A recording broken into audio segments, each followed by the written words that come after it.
पत्ता पाउनी पुलिस कलाहांडी केसिंगा थाना अधीनस्थ कुंडाबंध ग्रामरू गत फेब्रुआरी 3 तारिख निखोज अच्छा कैलाश शाह।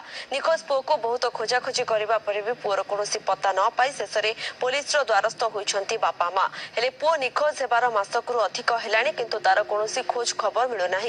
एने पुलिस निकट में लिखित अभियोग करने सहित बारंबार दौड़ुले पुलिस एप्रति उदासीन अभियोग हो आसुची। बापा विश्वमित्र गरीब और दिन मजुरिया श्रेणी होता बेले पुओ को खोजापी सबु प्रकार चेष्टा कर विफल होती। बापा विश्वमित्र कहवा अनुसार पुओ कैलाश चंद्र कुंडाबंध पंचायतर गैड़तोला गाँव इंद्रमणि साहू पुओ कुआड़े जाइथिबा बेले आउ फेरी नथिला।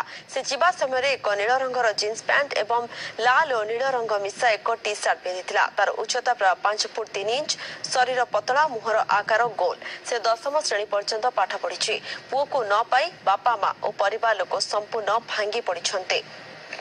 मंगलवार संध्या कैलाश चंद्र साहू निखोज है किंतु काकार एकमात्र पिला खोजाखोजी कला भी आज नहीं पाला 8 तारीख पुलिस एफआईआर दिखाई।